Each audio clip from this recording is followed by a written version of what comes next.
Victorian England, 1847. The carriage wheels rattled over the cobblestones as Lady Diana Russell gazed out at the dreary London fog enveloping the city. Rain tapped against the windows, matching the nervous rhythm of her heart. Her gloved fingers twisted anxiously in her lap, creasing the expensive fabric of her travelling dress, a dress that had cost her father's last remaining guineas. "We are nearly there, my lady," her lady's maid Martha whispered, breaking the oppressive silence that had accompanied them since departing from Russell House that morning. Diana nodded, unable to find her voice. The knot in her stomach tightened as the carriage turned onto a grand avenue lined with stately townhouses. In less than an hour she would meet the man who was to become her husband, the Marquis of Blackwood, Lord George Churchill, a man she had never met, but whose reputation preceded him. Cold, calculating, powerful. The Russell estate was in ruins. Her father, the once respected Earl of Harlington, had gambled away their fortune before passing away in a riding accident 3 months prior, leaving Diana and her ailing mother with nothing but crushing debt and a crumbling manor. The marriage contract with the Marquis promised to save what remained of their family lands and provide for her mother's medical care. "Is it wrong to feel like a sacrificial lamb, Martha?"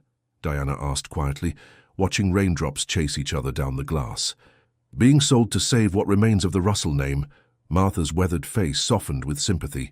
She had been with Diana since childhood, and was the closest thing to family she had left, besides her bedridden mother.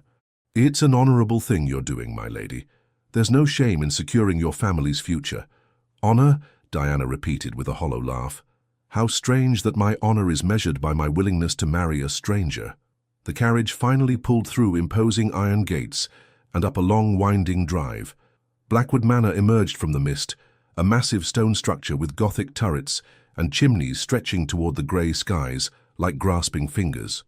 It was magnificent and terrifying all at once, its windows dark and unwelcoming despite the early afternoon hour.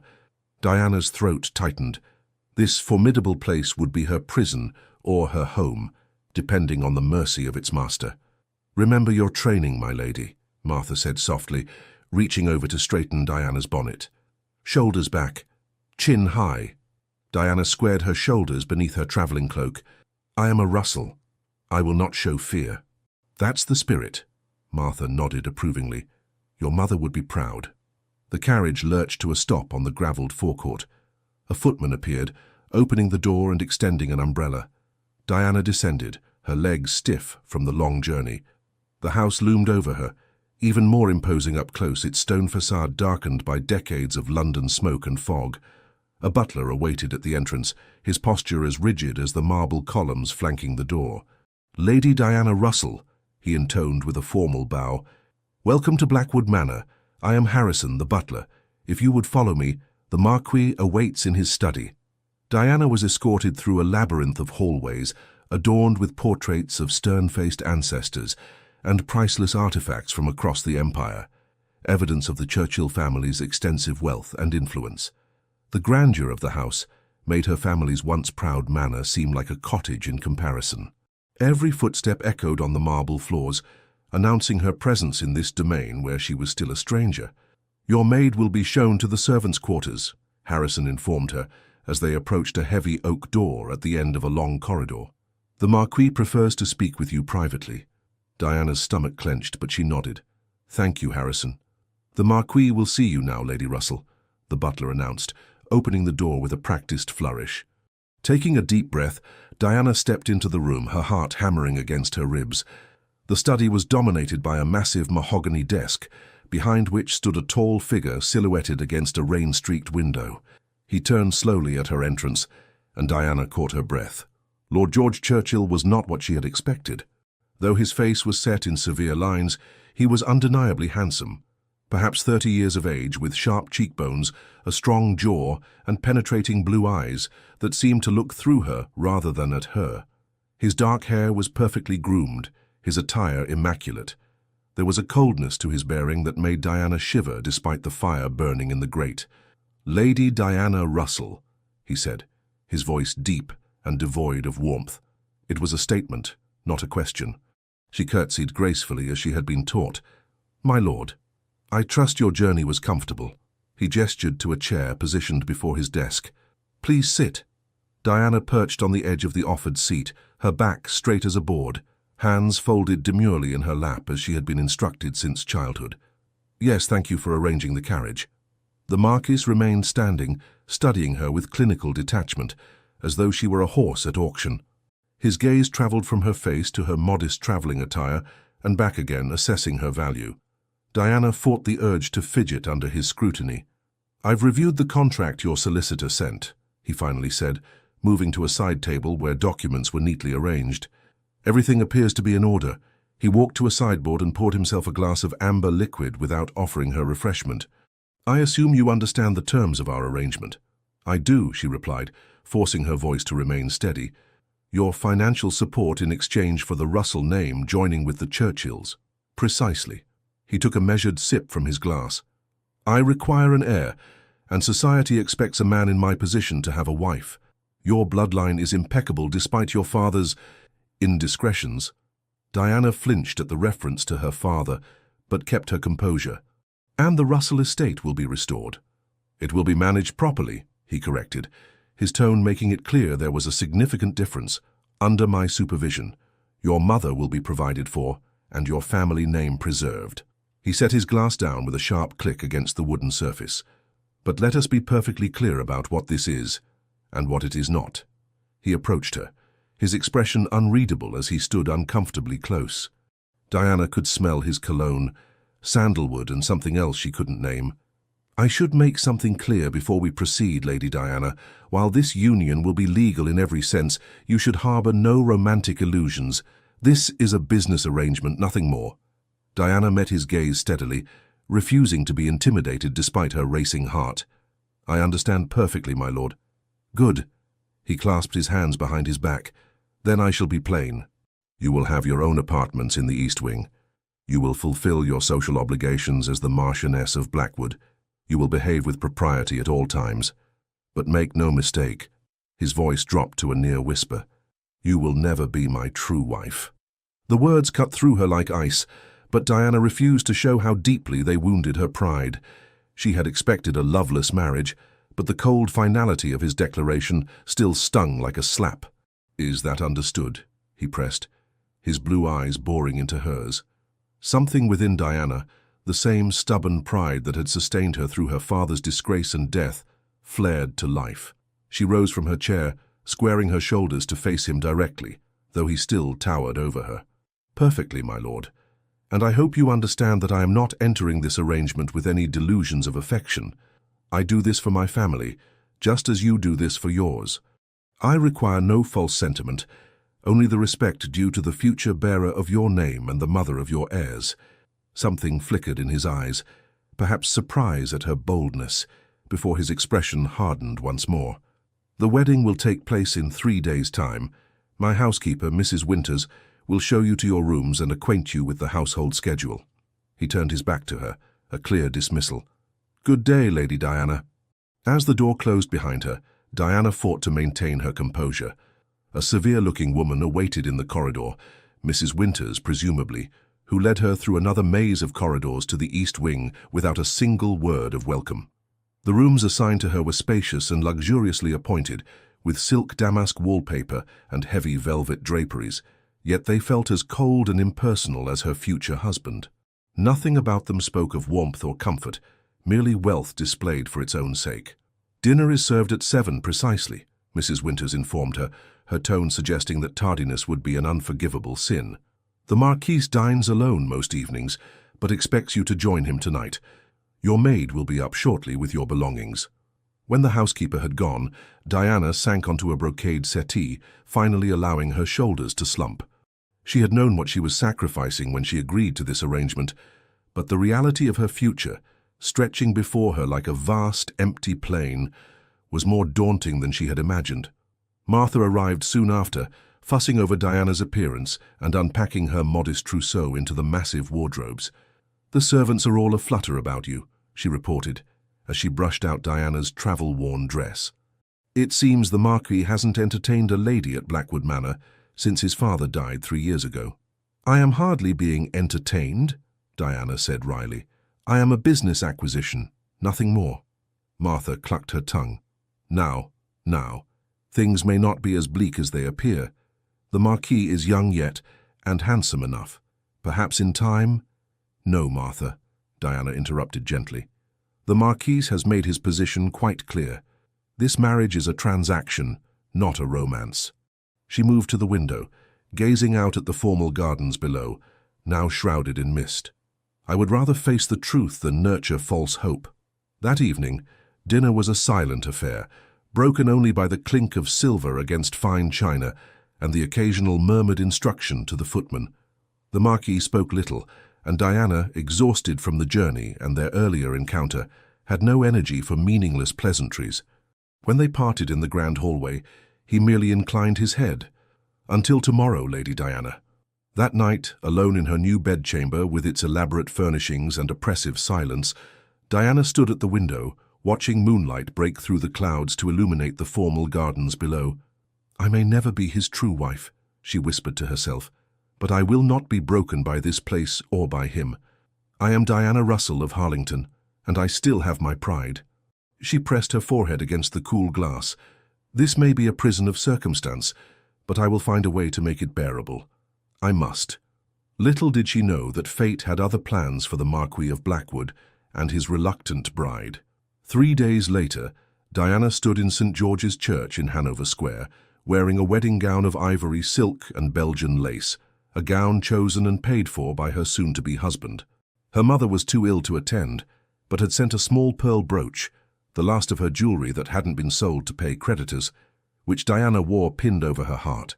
The church was filled with London's elite, though Diana recognized few faces. They had come not out of affection for either bride or groom, but out of curiosity, eager to witness the union between the notorious Marquis and the daughter of the disgraced Earl. Diana stood perfectly still as the Archbishop performed the ceremony, her face a composed mask that revealed nothing of her inner turmoil. The Marquis stood beside her, equally impassive, reciting his vows with the detached precision of a man conducting a routine business transaction. When he slid the gold band onto her finger, his touch was impersonal, his expression unchanged. He spoke his vows clearly and without hesitation, but there was no warmth in his words, no promise of devotion beyond what was written in their contract. As they rode back to Blackwood Manor in silence, now husband and wife, Diana caught the Marquis studying her reflection in the carriage window. "You played your part well," he said, the first words he'd spoken to her directly since the ceremony. "The Ton will have nothing to gossip about regarding the ceremony. I am gratified to have met with your approval, my lord," she replied, unable to keep a hint of bitterness from her voice. His lips curved slightly, not quite a smile, but perhaps the closest thing to it she had seen. "You have spirit, Lady Diana. That may serve you well in society so long as it is properly contained." The wedding breakfast was an elaborate affair, with countless dishes and fine wines, yet Diana could barely eat, her stomach knotted with tension. She performed her duties as the new Marchioness, smiling at the right moments, conversing pleasantly with guests who had come more out of curiosity than genuine goodwill. As she circulated among the crowd, she caught fragments of whispered conversations. "Poor girl. Cold as ice, that one. Married for the money, no doubt." Each barbed comment strengthened her resolve to maintain her dignity. She would not give these vultures the satisfaction of seeing her distress. By evening, when the last guests had departed, Diana was exhausted, her face aching from the effort of maintaining her pleasant expression. She retreated to her chambers as instructed, relieved when there was no summons from her husband. Their arrangement, it seemed, extended to all aspects of marriage. As Martha helped her out of the elaborate wedding gown, Diana caught sight of herself in the mirror, the Marchioness of Blackwood, a title without substance, a wife in name only. "Perhaps it is better this way," she said quietly, as Martha unpinned her hair. "At least I know precisely where I stand." "It's early days yet, my lady," Martha said, arranging Diana's hair in a simple braid for the night. "Who knows what time may bring?" But as she lay awake in her bed that night, listening to the unfamiliar creaks and groans of Blackwood Manor, Diana couldn't help but wonder about the man sleeping in another wing of the house. What had made him so cold? Why did he need this marriage if he wanted no true wife? The Marquis's words echoed in her mind. You will never be my true wife. Diana pulled the covers tighter around herself as a chill wind rattled the windows. We shall see, my lord, she whispered into the darkness. We shall see.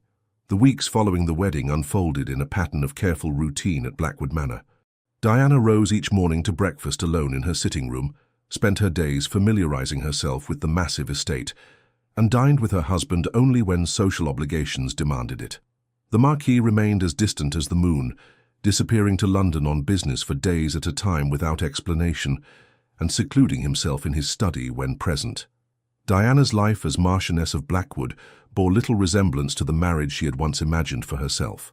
There were no shared confidences, no gentle touches, no companionship. Instead, she found herself mistress of a grand house that felt more like a mausoleum than a home, populated by servants who watched her with curious, sometimes pitying eyes. Yet Diana refused to surrender to self-pity. If she could not have a true marriage, she would at least make herself useful. She began by learning the names of every servant, from the highest-ranking butler to the lowest scullery maid. She studied the household accounts, memorized the family histories of the tenant farmers, and explored every corner of the sprawling estate. Knowledge, she decided, was her best defense against feeling like an interloper. My lady, Mrs. Winters approached her one morning in the conservatory, where Diana had been arranging flowers. These tasks are hardly befitting your station. We have gardeners for cutting flowers. Diana continued her work, selecting a pale pink rose to complement the arrangement. I find it soothing, Mrs. Winters. Besides, I have always believed that idleness breeds discontent. The housekeeper's lips thinned with disapproval. The previous Marchioness never concerned herself with such matters. The previous Marchioness? Diana paused, scissors in hand.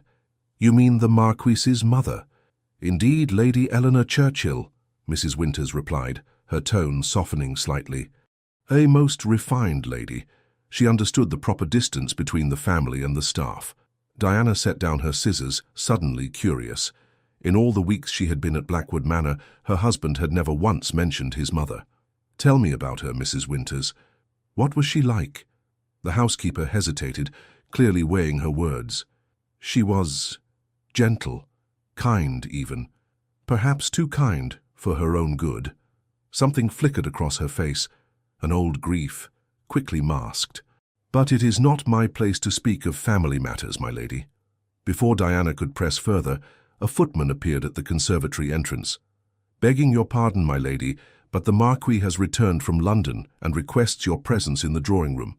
Surprised by the unusual summons, Diana hastily removed her gardening apron and smoothed her hair. Thank you, James. Please tell his lordship I shall be there directly. She found the Marquis standing by the window, still wearing his travelling clothes. He turned at her entrance, and Diana was struck by how weary he appeared. Dark shadows underscored his eyes, and there was a tightness to his mouth she had not seen before. You wish to see me, my lord, she said, curtsying slightly. Yes.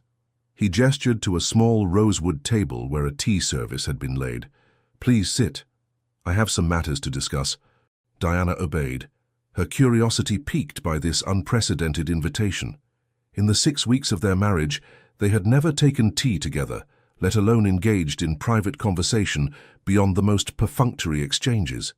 The Marquis remained standing, his posture rigid. I have been informed that my cousin Lady Caroline Blackwell and her daughter intend to visit next week. They will stay for a fortnight. Diana nodded, keeping her expression neutral despite her surprise. I shall ensure the guest rooms are prepared appropriately. There is more. He paced before the fireplace, his movements restless. Lady Caroline was close to my father. After my mother's death, she frequently acted as his hostess for social gatherings. Something in his tone caught Diana's attention, a barely perceptible edge that suggested deep dislike. I understand, she said carefully. Would you prefer that I defer to her regarding household matters during her stay? No. His response was swift and emphatic. You are the Marchioness of Blackwood now. This is your household to manage as you see fit. He paused, seeming to struggle with his next words. Lady Caroline may attempt to assert her influence. She is accustomed to having her way at Blackwood Manor. Diana studied her husband's face, sensing there was much he was not saying. And how would you prefer I handle such attempts? For the first time, a flicker of something almost like approval crossed his features. "With the same spirit you have shown thus far, Lady Diana. My cousin respects strength, if little else." The conversation was interrupted by Harrison announcing that the Marquis's bath had been prepared. As her husband moved to leave, Diana found herself speaking without forethought. "My lord, I know very little of your family," she said. "If I am to navigate this visit successfully, perhaps you might enlighten me further." The Marquis paused at the door, his back to her. For a moment, Diana thought he would ignore her request. Then, without turning, he said, "My mother died when I was 12. A fever. Lady Caroline arrived before the funeral and has been inserting herself into Churchill affairs ever since." His voice hardened. "She has a daughter, Miss Adelaide, who is near your age. They are our closest living relatives, but do not mistake that for affection." With those cryptic words he departed, leaving Diana with more questions than answers. That evening at dinner, another rare occasion when they dined together, Diana ventured to probe further. "Tell me about your mother, my lord. Mrs. Winters mentioned she was much beloved by the staff." The Marquis's knife stilled against his plate. "Did she?" he asked, his tone carefully neutral. "She seemed reluctant to elaborate," Diana admitted, "but I should like to know more about the lady whose place I now occupy." Her husband resumed cutting his meat with precise movements. "My mother was unlike anyone else in our circle," he finally said. "She came from a respectable family, but not one of great wealth or title. My father married her despite considerable opposition from his family." "For love?" Diana asked, unable to imagine the cold Marquis being the product of a love match. A shadow crossed his face. "So I was led to believe. She was beautiful, yes, but it was her spirit that captivated everyone who knew her. She treated servants with the same courtesy she showed to dukes. She insisted on personally supervising my education, rather than sending me away to school." His voice softened imperceptibly. "The gardens were her particular passion. The rose garden beyond the East Terrace was her creation." Diana recalled the neglected garden she had discovered during her explorations, once magnificent, but now overgrown and wild. "The one with the marble fountain?"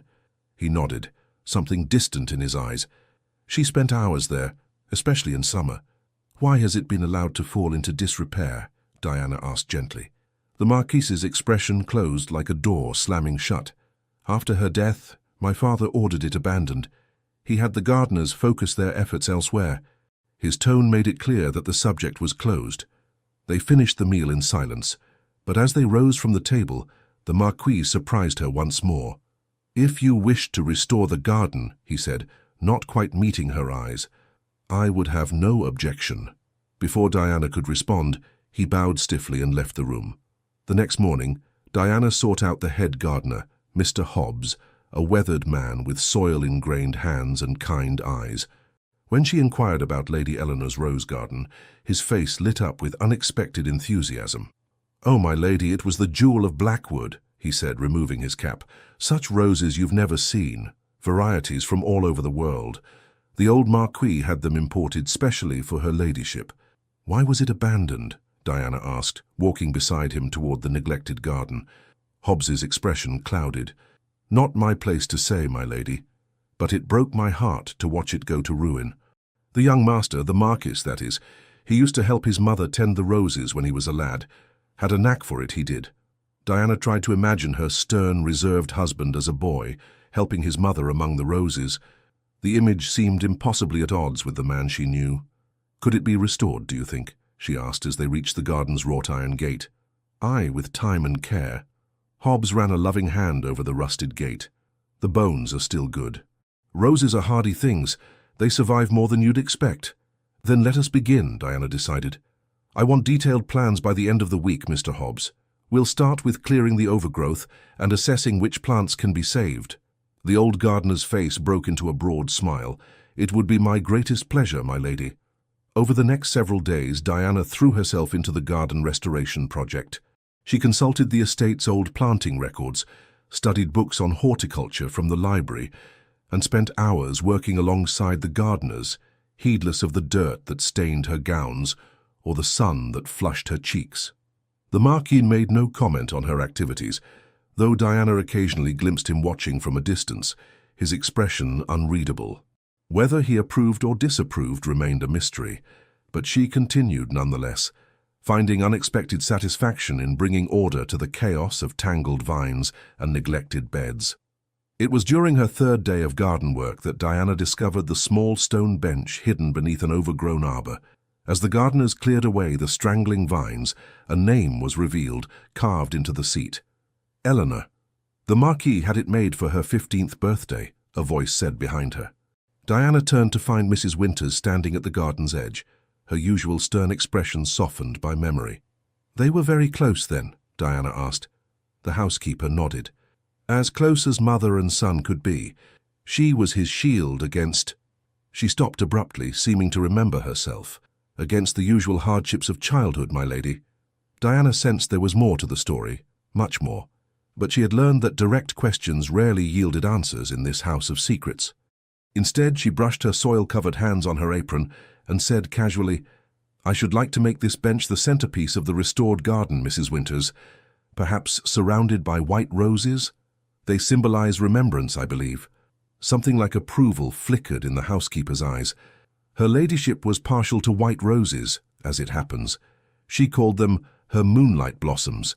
For the first time since Diana's arrival, Mrs. Winters offered what might almost be called a smile. "The master was born on a full moon night," she added, her voice dropping to a near whisper. "Lady Eleanor always said it was why he was so stubborn. Touched by moon magic, she called it." The confidence, small as it was, felt like a victory. "Thank you for telling me, Mrs. Winters. I shall keep that in mind as we plan the garden's restoration." That evening, unable to sleep, Diana ventured to the library in search of a book. The vast room, lined with thousands of volumes collected over generations, was usually deserted at this hour.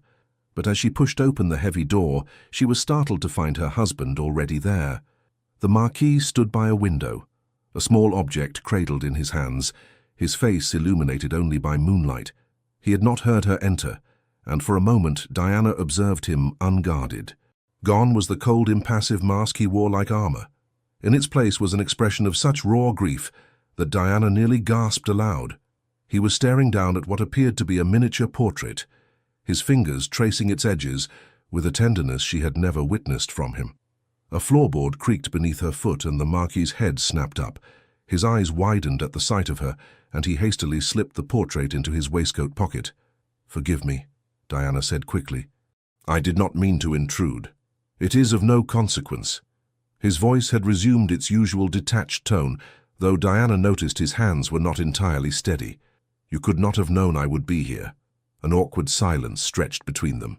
Diana was acutely aware of her informal appearance, hair loosely braided for sleep, dressed only in her nightgown and dressing robe.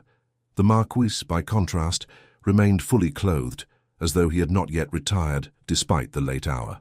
"I came in search of a book," she explained, gesturing vaguely toward the shelves. "Something to help me sleep."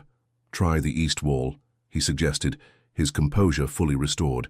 "Third shelf from the top." Tennyson's poems often induce slumber in even the most restless minds. The attempt at humor, however slight, surprised her. "You speak from experience, my lord." A ghost of a smile touched his lips. "Perhaps." Diana moved toward the indicated shelf, feeling his eyes follow her. As she reached for the volume, her dressing gown slipped slightly, revealing a fading bruise on her forearm, a souvenir from her enthusiastic gardening efforts. "You're injured," the Marquis said sharply. Diana quickly adjusted her sleeve. "It's nothing. Merely an encounter with a particularly stubborn rosebush." He crossed to her side with unexpected swiftness, taking her arm with gentle fingers and pushing back the sleeve to examine the bruise. His touch, the first voluntary contact between them since their wedding day, sent an inexplicable warmth through her. "Roses have thorns for a reason," he said quietly, his eyes meeting hers. "They are not meant to be tamed easily." There was something in his gaze, an intensity that had nothing to do with the minor injury, that made Diana's breath catch. "The most beautiful things often require the most care," she replied, her voice hardly above a whisper. For a moment, they stood frozen in that tableau, his fingers on her skin, their faces close enough that she could feel the warmth of his breath. Then, as if suddenly remembering himself, the Marquis released her arm and stepped back. "Good night, Lady Diana," he said, his voice once again formal. "I trust you will find Tennyson adequate company." He strode from the room without a backward glance, leaving Diana to wonder at the brief connection that had flared between them like a match struck in darkness. The next morning, Diana found a small package outside her door, a jar of salve wrapped in plain brown paper. There was no note, but the gesture spoke volumes coming from a man who had declared she would never be his true wife. That same afternoon, as Diana supervised the clearing of a choked pathway in the rose garden, a familiar voice interrupted her concentration. "So, this is where you've been hiding yourself," the Marquis said, surveying the transformation taking place. Where once had been wilderness, neat piles of cleared debris now stood alongside freshly turned earth and salvaged plants. Diana straightened, pushing a stray lock of hair from her perspiring forehead. "Hardly hiding, my lord. We've been making quite a racket, I'm afraid." "Indeed." His eyes moved over the garden, taking in the progress. "Mr. Hobbs informs me you've been working alongside the gardeners. Is that wise?" "Wiser than wasting my days on idle gossip and needlepoint, I should think," Diana replied with more spirit than she had intended. Then, softening her tone, she added, "Besides, I find the work satisfying. To see order emerging from chaos. There is a certain pleasure in that." The Marquis studied her face, his expression thoughtful. "You continue to surprise me, Lady Diana. Is that good or ill, my lord? I have yet to decide." He glanced toward the stone bench, now freed from its prison of vines and partially cleaned. "You found my mother's seat?" Diana nodded. "Mrs. Winters told me you had it made for her." "For her 35th birthday," he corrected. "Not her 15th, as I suspect Mrs. Winters said. Our housekeeper's memory sometimes plays tricks on her these days." "It's a beautiful piece," Diana said. "I thought to make it the centerpiece of the garden, surrounded by white roses. Mrs. Winters mentioned they were your mother's favorite." The Marquis was silent for a long moment, his eyes fixed on the carved name. "White roses were indeed her favorite," he finally said, "but she preferred them mingled with red ones. She said it made the white seem purer by contrast. This personal recollection freely offered felt like a gift." "Then we shall plant them as she preferred," Diana said softly. "Why are you doing this?" he asked suddenly, his gaze sharp upon her face. Diana considered her answer carefully. "Because something beautiful should not be left to ruin," she said at last. "Because your mother created this place with love, and such things deserve to be honored." She paused, then added quietly, "And because I have little else to occupy my days in a house where I am more ornament than wife." The last words slipped out unbidden, and Diana immediately regretted them. But instead of the cold rebuke she expected, the Marquis merely looked thoughtful. "My mother would have liked you, I think," he said, the words seeming to surprise even himself. Before Diana could respond, he turned and walked away, his tall figure soon disappearing around the hedge. But the brief exchange had left her with a curious sense of hope, as if perhaps the first tiny crack had appeared in the wall between them. That evening, Diana retired early, exhausted from her day's exertions in the garden. As she sat before her dressing table, Martha brushing out her hair for the night, a knock sounded at the door to her sitting room. Martha went to answer it, returning moments later with a peculiar expression. "It's the Marquis, my lady," she whispered, eyes wide with surprise. "He asks if you would join him in the library when convenient." Diana's heart quickened. "Did he say why?" "No, my lady, only that he has something to show you." Hastily donning a suitable evening dress, a simple blue silk that could be fastened without assistance, Diana made her way to the library, curious and slightly apprehensive. She found the Marquis standing before the fireplace, a leather-bound book in his hands. "Thank you for coming," he said, his usual formality softened by something that might almost be nervousness. "I thought you might find this of interest for your garden restoration project." He extended the book toward her. Diana took it carefully, opening the cover to reveal pages of delicate botanical illustrations, roses of every variety, painted in exquisite detail, with notes in a flowing feminine hand. "My mother's garden journal," the Marquis explained. "She documented every plant, its placement and care instructions. I thought it might be useful." Diana looked up from the precious volume, deeply moved by the gesture. "This is extraordinarily helpful, my lord, but are you certain you wish to entrust it to me? It must be very dear to you." "It is," he acknowledged, "but it was meant for a gardener's hands, not to gather dust in a drawer. My mother would have wanted it used." Diana ran her fingers gently over a particularly beautiful illustration of a climbing white rose. "She was talented." "She was," the Marquis agreed, and for the first time, Diana heard genuine warmth in his voice. "She taught herself botanical illustration. My father thought it a frivolous pursuit, but she persisted." Diana looked up sharply. "Your father disapproved of her interests?" Something dark flickered in the Marquis's eyes. "My father disapproved of many things that brought others joy." He turned away slightly, adding in a lower voice, "particularly things that brought her joy." The bitterness in his tone revealed volumes about the previous Marquis, and Diana began to understand something of the shadows that haunted her husband. Sensing that she had stumbled upon tender ground, she changed the subject. "Will you tell me about some of these varieties?" she asked, gesturing to the journal. "I confess I know little of roses beyond their beauty." The tension in his shoulders eased slightly. To her surprise, the Marquis settled into a chair beside hers and began turning pages, pointing out particular specimens and recounting their origins. For over an hour they sat thus, heads bent together over the journal, their conversation flowing more naturally than ever before. It was only when the clock chimed 11 that the Marquis seemed to remember himself. "I've kept you too long," he said, rising abruptly. "Forgive me." "There is nothing to forgive," Diana assured him, reluctant to break the spell of companionship that had briefly existed between them. "I have enjoyed our conversation immensely." He regarded her with an expression she couldn't quite decipher. "As have I," he admitted, as if the realization surprised him. Perhaps we might continue it another evening." "I would like that very much," Diana said softly.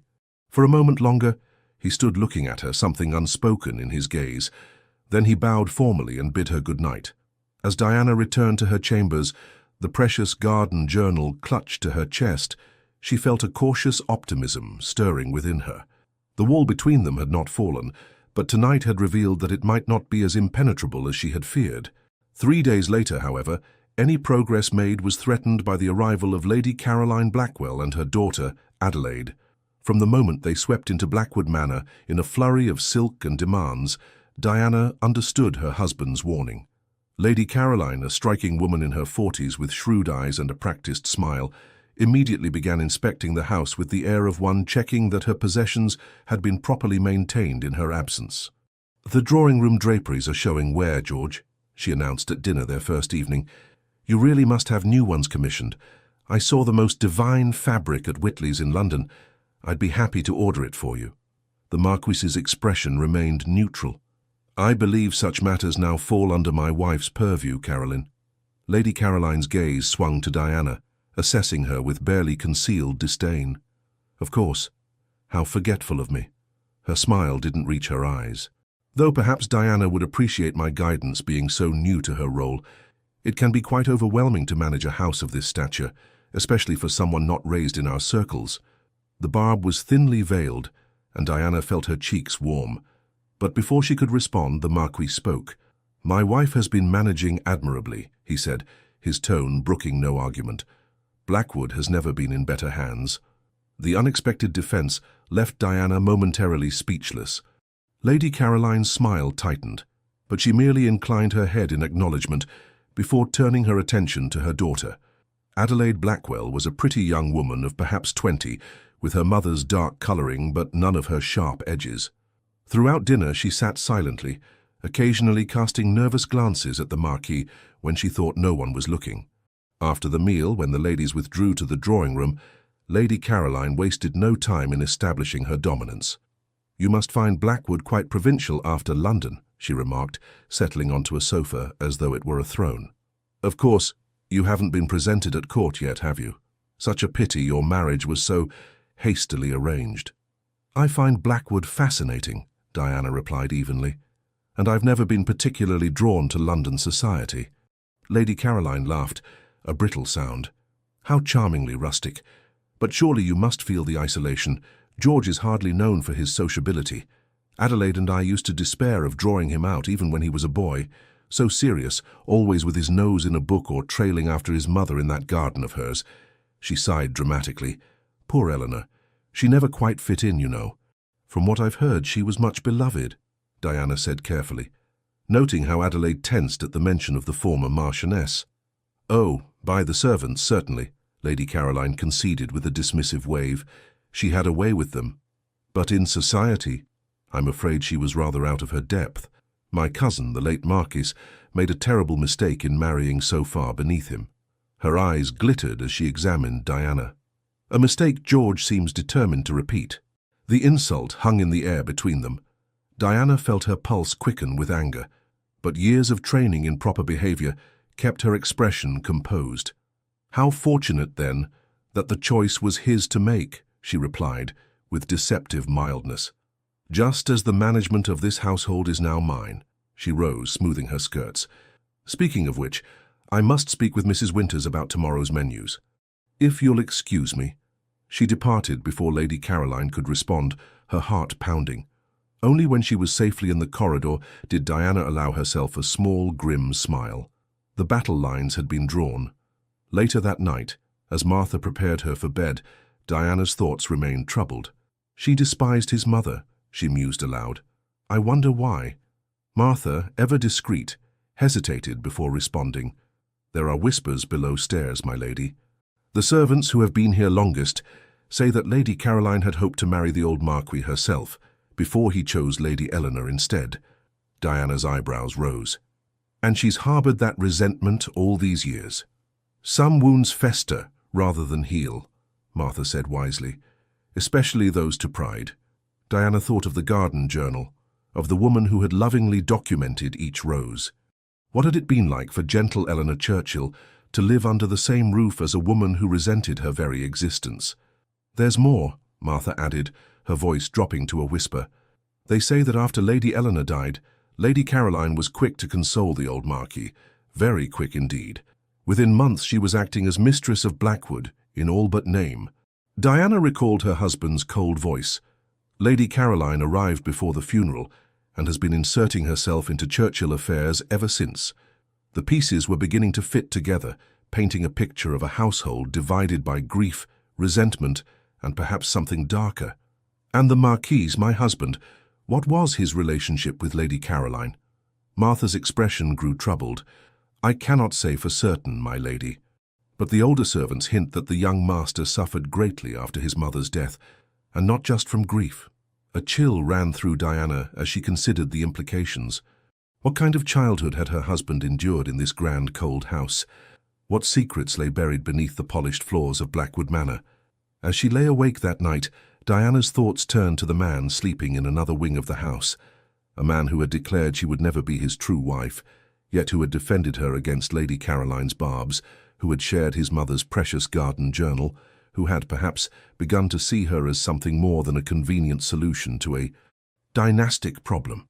Tomorrow, she resolved, she would continue her work in the garden, not just for the sake of honoring Eleanor Churchill's memory, but because somehow she sensed that in restoring what had been broken, she might find a way to reach the man whose heart had been similarly neglected. The fortnight of Lady Caroline's visit stretched Diana's patience to its limits, but she emerged victorious in ways she hadn't anticipated. Each day brought new attempts by the older woman to undermine Diana's authority in the household, yet with each challenge, the Marquis sided firmly with his wife. By the time the visitors departed, something had shifted in the atmosphere of Blackwood Manor, a subtle rebalancing of power that left Diana feeling more secure in her position than ever before. More importantly, the shared adversary had forged an unexpected alliance between Diana and her husband. The Marquis began joining her for breakfast, a meal they had never before shared. Their conversations, once stilted and formal, now flowed more easily, particularly when discussing the garden restoration, which had become Diana's passion. As summer faded into autumn, bringing cooler winds and shorter days, the garden began to take shape. The wild tangle had been cleared away, revealing the original pathways and beds. Many of the roses had proved remarkably resilient, sending up new shoots once freed from the choking weeds. With the guidance of Lady Eleanor's journal, Diana and Mr. Hobbs had created a planting scheme that honored the original design while adding complementary new varieties. The Marquis took to walking the grounds each evening, his path invariably leading him to the rose garden where Diana often worked until dusk. He would observe her progress, sometimes offering memories of how the garden had looked in his mother's time. Occasionally, he would even roll up his sleeves and assist with a particularly stubborn root or help position a new trellis. During these shared moments, Diana caught glimpses of the man beneath the formal exterior, a man with unexpected gentleness in his hands and memories of happiness not entirely extinguished by grief. She began to understand that the cold, distant Marquis, who had declared she would never be his true wife, was a fortress built around a heart that had known too much pain. On a crisp October evening, as the last rays of sunlight gilded the turning leaves, Diana was supervising the installation of a small fountain near her mother-in-law's bench when the Marquis appeared at the garden entrance. His face was unusually grave, and he carried a letter in his hand. "My lord," Diana greeted him, setting down her gardening gloves. "Is something amiss?" "I've had word from London," he said, his voice tight. "There has been an outbreak of influenza in the city. Several prominent families have been affected." Diana's heart sank. Influenza was a dreaded visitor, capable of sweeping through entire households with devastating consequences. "Should we be concerned here at Blackwood?" "Perhaps." He folded the letter carefully. "I must travel to London tomorrow. My solicitor has fallen ill, and there are urgent matters that cannot wait." "Surely they can wait until the outbreak subsides," Diana protested. "It's not worth risking your health." Something flickered in his eyes, surprise perhaps at her concern. "The affairs of an estate this size do not pause for illness, Lady Diana. I will take precautions." Diana wanted to argue further, but knew it would be futile. Instead, she nodded, trying to mask her worry. "How long will you be gone?" "No more than 3 days," he assured her. "I shall return before the week's end." That night, as Diana prepared for bed, she found herself unusually restless. The thought of the Marquis exposing himself to the dangers of an influenza outbreak troubled her more deeply than she cared to admit. When had her feelings toward him shifted from wary curiosity to genuine concern? She could not pinpoint the moment, but she knew with certainty that the prospect of harm coming to him now caused her genuine distress. "You're fond of him," Martha observed quietly as she brushed Diana's hair. Diana met her maid's eyes in the mirror. "Is that so surprising?" "Not to me, my lady," Martha said with a small smile. "He's changed these past months. Anyone with eyes can see it." "Has he?" Diana murmured, more to herself than to Martha. "Or have I simply learned to see him more clearly?"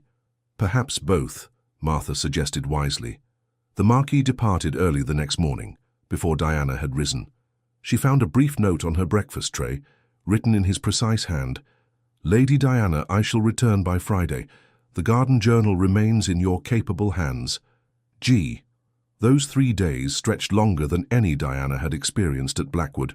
She filled them with activity, supervising the garden work, reviewing household accounts, and writing long overdue letters to old friends. Yet her thoughts continually drifted to London and the man who had gone there despite the danger. On Friday morning, Diana woke with a sense of anticipation. She took extra care with her appearance, selecting a deep blue dress that Martha had once mentioned brought out the color in her eyes. When the Marquis had not arrived by dinner time, she told herself there had likely been delays on the road. Nothing to worry about. It was nearly midnight when she heard the commotion in the entrance hall, the clatter of carriage wheels, the hurried footsteps of servants, and Harrison's voice raised in alarm. Diana threw a shawl over her nightgown and hurried downstairs, propriety forgotten in her concern. She found chaos in the main hall.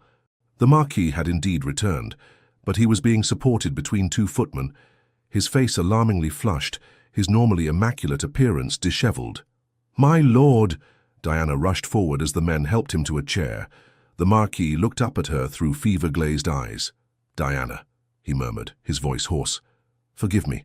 Did not wish to disturb you." Diana pressed her palm to his forehead and gasped at the heat radiating from his skin. "You're burning with fever." "Harrison, send for Dr. Thompson immediately, and have a fire lit in the Marquis's chamber." "Already seen to, my lady," Harrison assured her, his usual stoic demeanor betraying concern. "James has gone for the doctor." "Help me get him upstairs," Diana instructed, her fear giving way to decisive action. "He needs to be in bed at once." Between the footman and Diana's support, they managed to get the Marquis to his bedchamber. His valet Stevens was already turning down the bed and stoking the fire. With efficient movements born of long service, he began removing the Marquis's travel-soiled clothing. "I shall wait outside," Diana said, moving toward the door to give her husband privacy. "No." The Marquis's fevered gaze found hers, unexpectedly lucid for a moment. "Stay, please." She nodded, turning her back while Stevens completed his task and helped the Marquis into a nightshirt. When he was settled in bed, Diana approached again, taking the chair that Stevens placed beside it. "What happened?" she asked gently, taking his hand. It was hot and dry in hers, the skin papery with fever. The Marquis closed his eyes briefly. Solicitor's household, all ill. Should have been more careful. A violent shiver racked his frame. Cold. So cold. Diana pulled the coverlet higher around his shoulders. "The doctor will be here soon," she assured him, though her heart raced with fear. She had seen influenza claim lives before, healthy young lives snuffed out in days. Dr. Thompson arrived within the hour, his lined face grave as he examined the Marquis. Diana waited anxiously in the adjoining sitting room, pacing before the fire until the doctor emerged. "Influenza, as I suspect you already guessed," he confirmed, closing his medical bag. "A severe case, I'm afraid. The next 48 hours will be critical." "What can be done?" Diana asked, her voice steady despite the fear clutching at her heart. "Keep him cool to combat the fever. Ensure he drinks water, broth if he can manage it. I've left laudanum for the pain and to help him sleep." The elderly physician hesitated, his kind eyes troubled. "My lady, I must warn you, the servants may be reluctant to attend him closely. There is always fear when sickness of this nature strikes a household." "I understand, Doctor," Diana said, squaring her shoulders. "Thank you for your candor." After Dr. Thompson departed, Diana called Mrs. Winters and Harrison to the drawing room. "The Marquis is gravely ill," she informed them, her voice calm despite her inner turmoil. "I will need a rotation of staff to assist in his care." Mrs. Winters and Harrison exchanged uncomfortable glances. "My lady," the housekeeper began, her normally austere face betraying unease, "the staff is concerned about contagion.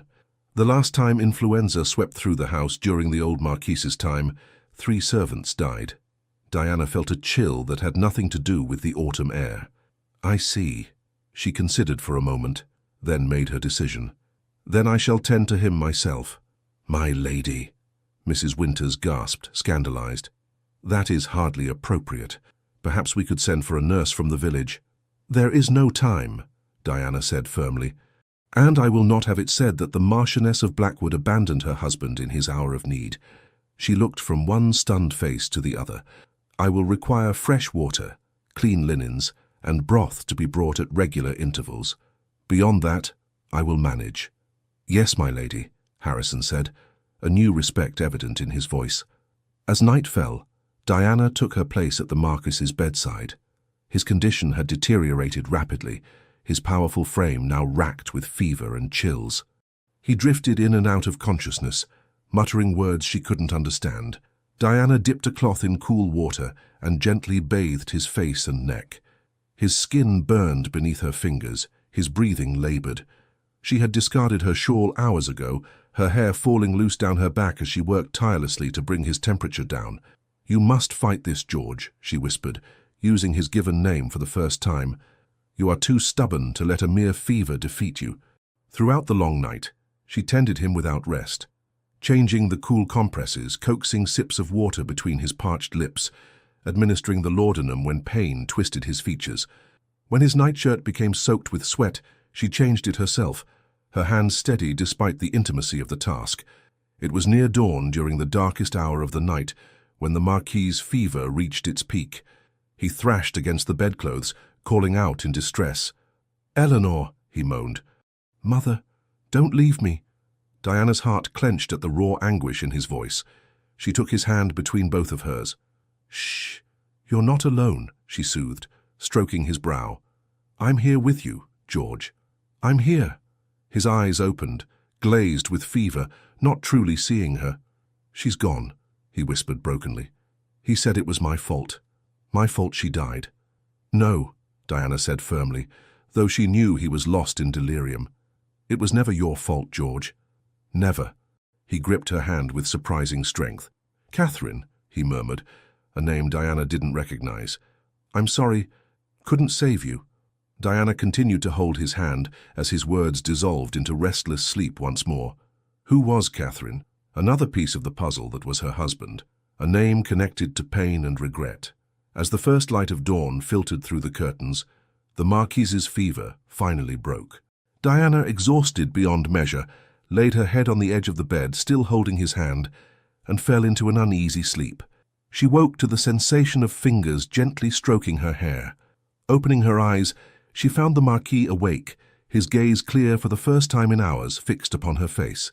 "You stayed," he said, his voice hoarse from the long night's ordeal.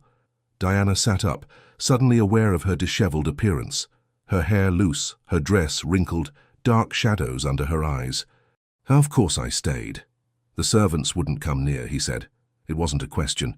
They were afraid. But you weren't." His eyes searched hers with an intensity that made her breath catch. "I was," she admitted quietly. "Not of the fever, but of losing you." The confession hung in the air between them, honest and unadorned. For a long moment, he simply looked at her, something shifting in his expression, a softening, a recognition. "You changed my nightshirt," he said after a moment, a hint of his old reserve returning. Diana felt heat rise to her cheeks. It needed to be done. A ghost of a smile touched his lips. "You continue to surprise me, Diana Russell." "Churchill," she corrected softly. "Diana Churchill." For a long moment, he simply looked at her, something new and unnamed passing between them. Then, "Yes," he said quietly, "my wife." It wasn't a declaration of love, not even close.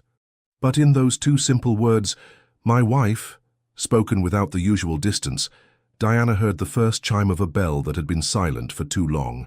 As she rose to fetch fresh water, his hand caught hers once more. "Thank you," he said, the words clearly unfamiliar on his tongue. Diana nodded, unable to speak past the sudden tightness in her throat. Something had changed during that long night of vigil, something fundamental and irrevocable. In his moment of greatest vulnerability, the Marquis of Blackwood had revealed more of himself than in all the months of their marriage. And Diana, witnessing his pain and fear, had found something in her heart she hadn't expected. Not just duty or obligation, but a genuine desire to ease his suffering.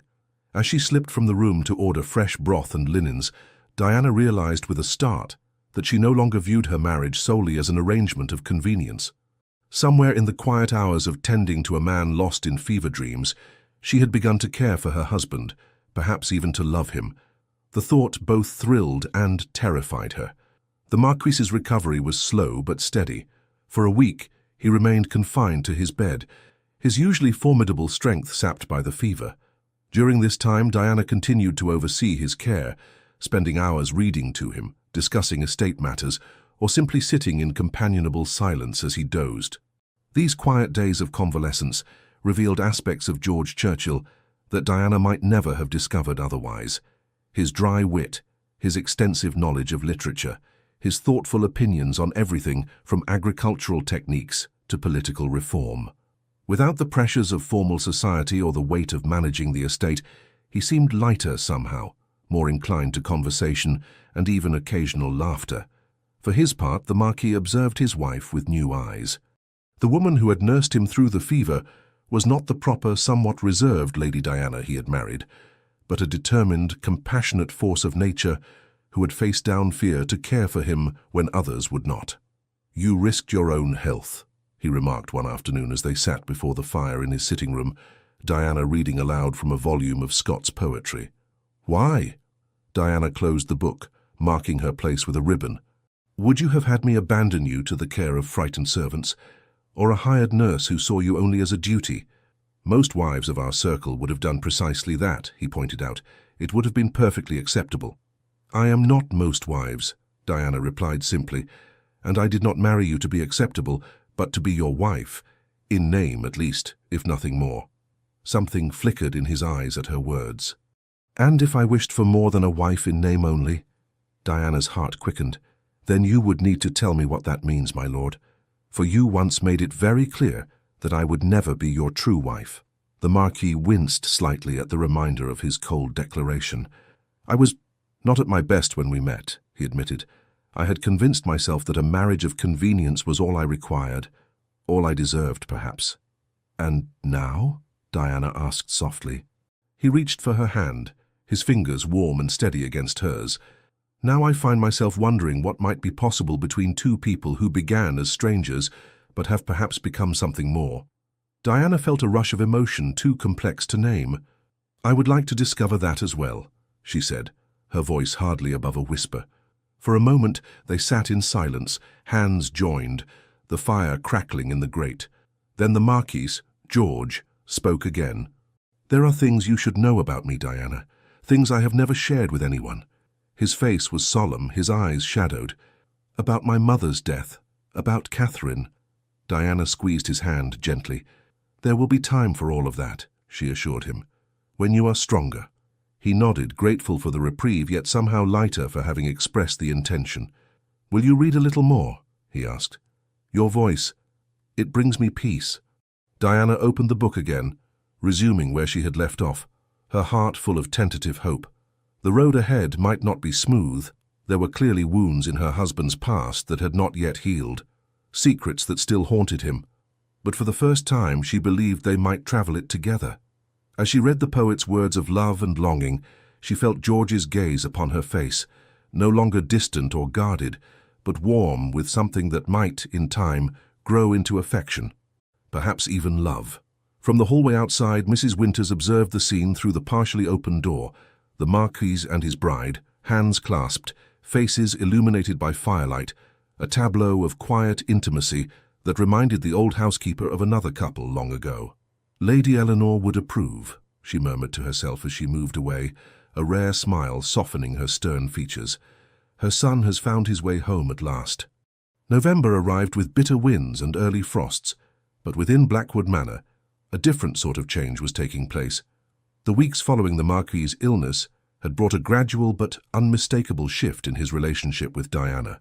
They now took most meals together, spent evenings in the library sharing books and conversation, and walked the grounds arm in arm when weather permitted. Though they still maintained separate bedchambers, a fact that occasionally caused Diana moments of wistful contemplation, in most other respects they had begun to forge a true partnership. Yet despite this new closeness, Diana sensed her husband still held part of himself in reserve. The name he had spoken during his fever, Catherine, had not been mentioned again, though it lingered in Diana's thoughts. Who was this woman whose memory caused him such pain? Another piece of the puzzle that was George Churchill, waiting to be revealed. Her opportunity came on a dreary afternoon when rain lashed the windows of Blackwood Manor, confining them indoors. Diana was arranging dried flowers from the garden in a porcelain vase when George entered the drawing room, a hesitant expression on his face. "I've been thinking," he said, coming to stand beside her, "about what I said during my recovery, that there were things you should know about me." Diana's fingers stilled among the rose hips and dried lavender. "Yes? If we are truly to build something between us, you deserve to know the truth." He gestured to the sofa. "Would you sit with me? It's not a brief tale." Diana joined him, her heart quickening at his serious tone. For a long moment, George stared into the fire as if gathering his thoughts, or his courage. "I told you my mother died when I was 12, he began finally. "What I didn't explain was that after her death my father changed, or perhaps, as you once suggested, he simply revealed his true nature without her moderating influence." He drew a deep breath, the firelight casting shadows across his face. "He became cruel, particularly to me. He blamed me for her death. She fell ill after nursing me through a similar fever, and he made certain I knew it." George's voice remained steady, but Diana saw the tension in his clasped hands. Lady Caroline encouraged his bitterness. She had always resented my mother, and now she had her opportunity to erase Eleanor Churchill's memory from Blackwood. "That's why the garden was abandoned," Diana said softly. "Yes, it was the first thing to go. Then her portraits were moved to storage, her rooms redecorated, her name rarely spoken." A muscle worked in his jaw. "I was sent away to school shortly after, not Eton, where my friends were, but a remote, austere institution in Scotland, known for its harsh discipline. My father claimed it would make a man of me. Diana's heart ached at the thought of a grieving boy, sent away from everything familiar, shouldering an undeserved burden of guilt.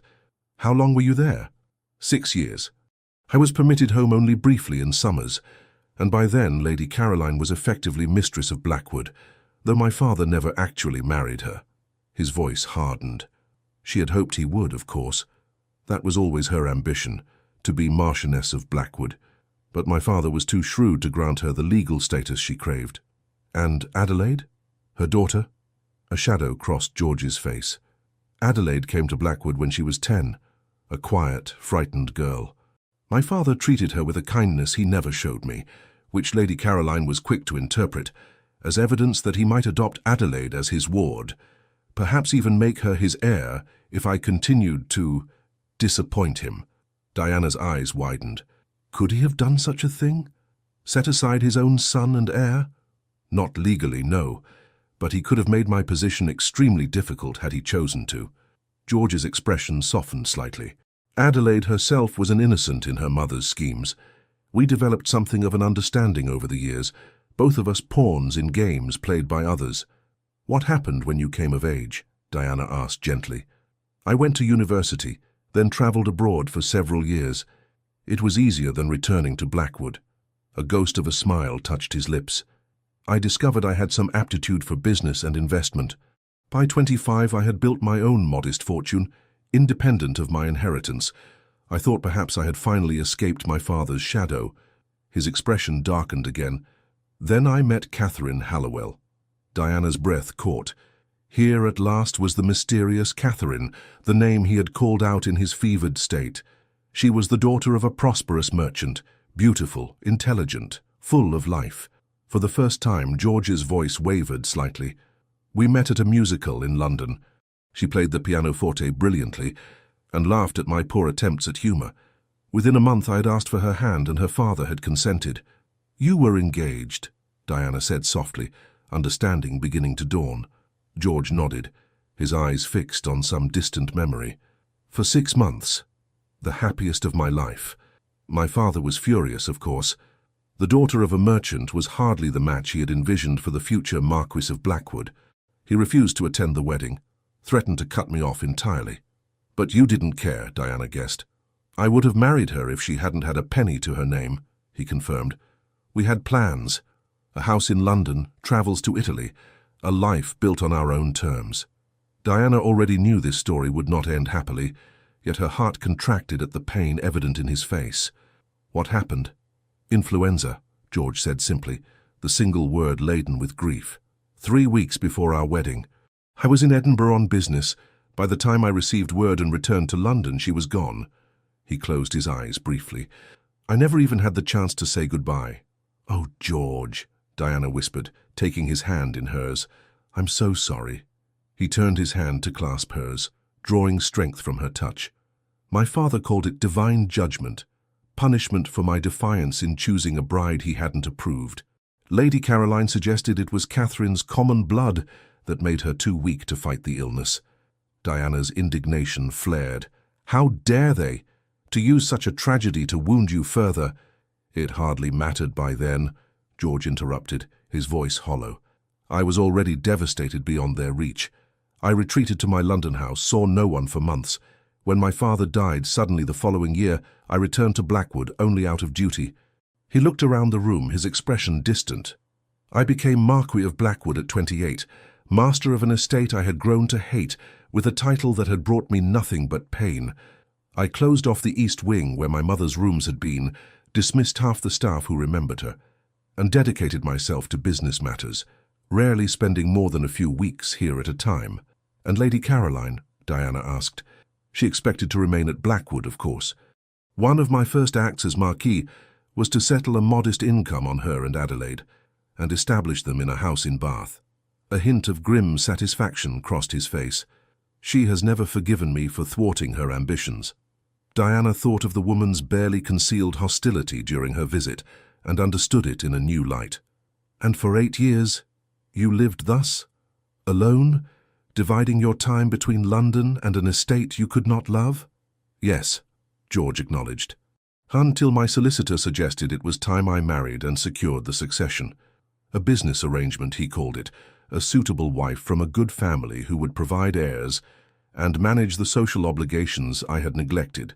He looked at Diana directly now. I agreed because it seemed the sensible course. I had convinced myself I was incapable of loving again. So why not treat marriage as I did my other affairs, practically without sentiment? Diana felt a chill at his words, remembering their first meeting and his cold declaration that she would never be his true wife. "And then I arrived," she said quietly. "Yes," George's expression softened. "You arrived, with your quiet dignity and your unexpected spirit. You who faced Lady Caroline without flinching. You who brought my mother's garden back to life." His voice dropped lower. "You who stayed when everyone else fled from my sickness." Diana's heart quickened at the warmth in his gaze. "I couldn't leave you," she said simply. "I know that now." He brought her hand to his lips, pressing a gentle kiss to her fingers. "And that is why I needed to tell you about Catherine, because her memory has stood between us from the beginning. My guilt at failing her, my fear of experiencing such loss again." "You haven't failed her," Diana said firmly. "Illness claimed her, just as it nearly claimed you. Neither was your fault." "Perhaps," George conceded. "But for years I've held myself responsible, for not being there when she needed me, for not protecting her as I had promised." "And now?" Diana asked, her voice hardly more than a whisper. "Now I find myself facing a different sort of guilt." He reached up to touch her cheek, his fingers gentle against her skin. "The guilt of realizing I have begun to care deeply for a woman who is in fact my wife, when I had vowed never to open my heart again."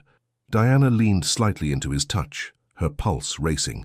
"That is not something worthy of guilt, George." "Isn't it?" His eyes searched hers. "I told you that you would never be my true wife. I entered our marriage determined to keep you at arm's length. I denied us both the chance for happiness out of fear and old wounds." "The past cannot be undone," Diana said gently, "but the future is ours to shape, together if you wish it." For answer, George drew her closer, one hand cradling her face. "I do wish it," he murmured, "more than I believed possible." When his lips met hers, Diana felt as though some final barrier between them had dissolved. This was not the perfunctory kiss of their wedding ceremony, but a true meeting of hearts, tender, reverent, and filled with promise. As they drew apart, George kept her hand in his. "There is something else I've been meaning to show you," he said, his expression lighter than she had ever seen it. "Will you come with me?" Curious, Diana allowed him to lead her from the drawing room, up the grand staircase and down a corridor in the east wing she had never explored. They stopped before a set of double doors, which George unlocked with a key from his waistcoat pocket. "These were my mother's private rooms," he explained as he pushed open the doors. "I closed them after inheriting the title. No one has entered in 8 years." Diana stepped inside, her eyes adjusting to the dimness. George moved to draw back the heavy curtains, allowing weak afternoon light to filter into a spacious sitting room. Dust cloths covered the furniture, and the air held the stillness of long disuse. Yet there was something welcoming about the space nonetheless. "It's beautiful," Diana said, taking in the elegant proportions of the room, the delicate mouldings on the ceiling, the tall windows overlooking what had been Eleanor's rose garden. "These should have been your rooms from the beginning," George said, watching her face. "As Marchioness, they are rightfully yours. I couldn't bear the thought of anyone occupying them after her, but now—" He hesitated. "Now I think my mother would want you to make them your own." Diana turned to him, deeply moved by the gesture. "Are you certain?" "Completely." He took both her hands in his. "Diana, I have spent too many years allowing grief to dictate my life. It's time to honor the past without being imprisoned by it." His eyes held hers steadily. "Just as my mother's garden is blooming again under your care, perhaps Blackwood itself can become a true home once more." "I would like that," Diana said softly. "Very much." "There's something else," George added, his manner suddenly less certain. "Something I've been considering since my recovery." "Yes?" Diana prompted when he hesitated. "Our current arrangement, separate rooms, separate lives in many ways. It was what I wanted when we married." He drew a deep breath. "It is not what I want now." Diana's heart began to race. "What are you saying, George?" "I'm asking if you would consider, if you might wish to—" He shook his head, seemingly frustrated with his own awkwardness. Diana, would you do me the honor of becoming my wife in truth, not merely in name? The question hung in the air between them, momentous and yet so simple. Diana looked at the man before her, no longer the cold, distant Marquis who had once declared she would never be his true wife, but a man who had shown her his wounded heart and was now offering it into her keeping. "Yes," she said simply, her voice steady despite the emotion welling within her. "I would be honored to be your true wife, George." The smile that transformed his face was like sunshine breaking through clouds. He drew her into his arms, holding her as though she were infinitely precious. "I cannot promise you a perfect happiness," he said against her hair. "I have been too long in darkness to find the light easily." "I don't ask for perfection," Diana replied, echoing words she had spoken to him during his illness. "Only for honesty, and the chance to build something real between us." Their lips met again, the kiss deeper now, filled with newfound hope and possibilities neither had dared imagine when they had first met in his study all those months ago. Outside, the rain had stopped, weak sunlight breaking through the clouds to cast a golden glow over Eleanor Churchill's newly restored garden. Inside, two people who had come together through duty were discovering something far more precious, a love born of compassion, strengthened through adversity, and now ready to flourish in the light of truth. In the months that followed, Blackwood Manor underwent a transformation as remarkable as that of its master and mistress. Diana moved into Eleanor's rooms, which were redecorated with her own taste, while preserving elements of their original character. The east wing, long closed off, became once again a center of life and activity.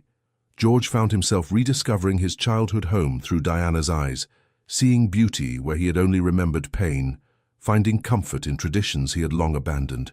Together they began visiting the tenant farms, inspecting cottages that needed repair, establishing a school for the estate children.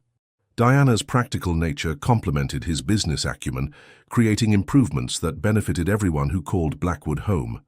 As winter settled over the countryside, blanketing the restored rose garden in snow, they established new traditions of their own, evenings by the fire in the library, reading to each other from favorite books, Sunday visits to the village church, where George had not set foot since inheriting the title.